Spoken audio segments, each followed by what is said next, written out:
which was a good challenge, and we move on and we learn from these moments. And the penalty kick that they got, what did you see? What did you think? Yeah, I have to look back into it. I saw Carl Hebert sliding into Jake Nowinski. I think he cleans out Jake Nowinski. I'm not sure. Maybe the striker was an innocent bystander. I'm not sure what happened there. I just have to look at that. Those guys said they cleaned each other out. I'm not sure how that resulted into a penalty, but if it is, then it is. But it was a strange one. We'll go to Santiago, then Julian, then Ben Friend, then Ben Hockman. Bradley, so this first loss was going to come at some point. So next week, will you change anything in the game on the way you approach the week, or will it be something similar to the first 5 games where you guys kind of forget about everything and prepare the game? No, well, we've never just forgot about everything. So we've always tried to plan and prepare and get one step better than we were yesterday. So while the week might look the same from the periodization and what we do, nothing changed our desire to get better as a team every single day. So, yes, we lose a game, but that's what it is. We lost a game. So next week we go, the scoreline's back at 0, and, we go to Seattle with energy, renewed energy, and now we're in the league, right? So now I think everyone knows something a bit about us, and now it's up to us to respond. Julian?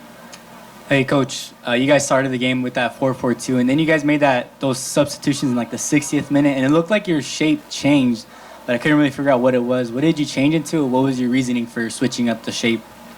Yeah, exactly what Tom asked us, right? A little bit of pressure on our back line.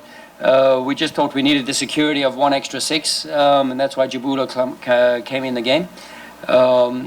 We just try to create some good moments in the transition. We try to still keep numbers in the box. We try to still squeeze the game without losing the game. We didn't want to expose ourselves, and we thought the structure that we went to would help us in these certain moments. And then we knew as the game went on, obviously, as the picture-perfect storybook would go, you bring on A.Z. Jackson, it's his previous club, and, so unfortunately the storyboard did not pan out that way, but those were definitely the intentions. So did you switch to 3 midfielders and Blum was the sitter, basically? Yeah, I mean, Blom is the holder midfielder with 2 8s, 1 10, and 2 strikers, so 4-1-3-2, you could call it a diamond midfield, yeah. Bradley, I'm not a rules expert, but usually a guy getting kicked in the face on the way to a goal, were you expecting a penalty there when Klaus got drilled? Maybe you should ask those questions to the other pro officials. I'm not sure. I don't want to get involved in that. Okay.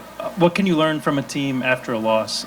You've seen your team respond well to wins. What can you learn after that first defeat? Yeah, I thought when we were in a goal down, then we started to bring a bit of energy, right? So I thought that was lacking a little bit in this game. There was a little bit of something, right? And we go a goal down, and then all of a sudden, Klaus gets kicked in the face, and then we had a power play for a couple of minutes. So,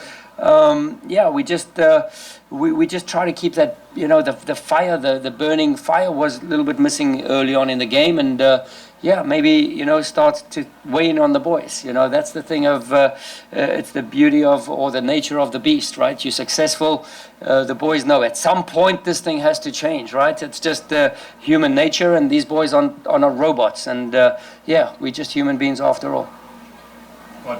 Hey, Bradley. I just want to ask you about Tim Parker. Can you describe the intensity and effort you saw out of him tonight? Wonderful. Yeah, Tim Parker, the whole back line. I thought Johnny Nelson was excellent. Johnny Nelson 1v1 defending was really, really good. Tim Parker on the back line. Carl Hebert comes up big in the first half with a big sliding tackle. So the back line was yet again very impressive. Like I said in the opening statement, you give away one shot on target, which is the penalty, and then you lose the game. So that's just the way it is sometimes. And we'll get better from this. We'll learn from this. And we're excited about the future. We're enjoying this journey. And there's nothing more to say about that. Go ahead, Tom. Coach, I was going to ask you about Tim Parker. I'm going to ask you anyway. What did you see about him tonight? To me, he seemed like the guy that was keyed in and was making big play after big play. Yeah, I mean, Tim's, I would say our style rewards Tim's profile, right? He's fearless, he's brave, he can take a tackle, he can make a tackle. So yeah, he sets a certain tone and an energy for us to feed and thrive off of, you know. So yeah, Tim's been a model, a role model since day one, since coming into this group. So it's great to see him back to the Tim Parker I know from 2018. So yeah, it's you know, it's on us and on him to keep this thing going. And now there's a lot of leadership required, right? So just to make sure that the heads don't drop and we walk out of this building with our heads held up high and our chests out. So, you know, that was the message to the boys out there. I said we've arrived in the league. People know about us in the league. We've been competitive. We are competitive, and we're not done yet. Go ahead, Justin.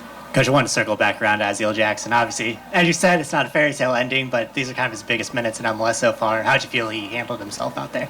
Good. Well, AZ brings a live wire mentality, right? So he tries to make a play, you know, sometimes good or bad, but he tries to make a lot of action happen. So that was the intention, whether we played him out on the right, whether we played him central in the 10. You can see in tight spaces, and this was the game to operate into tight spaces, and you can see certain qualities. When he's on his game, he's almost unstoppable. We've seen it many, many times in training. But yeah, we're rooting for AZ, and we hope he's got a good progression with us, just to stay the course and trust the process. Look at Sam Adeniran came really close. He's not, that's like what he did in his other games too, really close, but just hasn't been able to get it on frame in the right place for a goal. Yeah, I mean, he has some good experiences, you know, at the USL level. And we've been urging Sam to, you know, obviously to get himself into good spots, to work hard, to make those runs. And you saw tonight in certain moments can be a real threat in behind. So especially when Klaus occupies the back line. Boxall did a great job on Klaus as well today.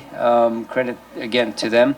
But then I thought we needed an extra body up there, right? So with Gio a little bit more underneath as the 10 at times, and I thought as the game progressed, we would have been a little bit more threatening with the double striker system, with real two strikers, you know, and getting across and getting in the momentum, getting in the, you know, in the final thirds and creating your own luck almost. It nearly paid off for us. So yeah, I'm bummed for Sam because he deserves a goal. And it's the chances you had in the first half, whether it was on the corner kicks. You had a lot of shots, but it seemed like other than Leuven's one. Yeah, really on the couldn't get him crossbar on with, you know, hits the crossbar. I mean, and those are game changers, right? So obviously they plan all week to drop off. We create a few moments in that first half where we could have taken the lead.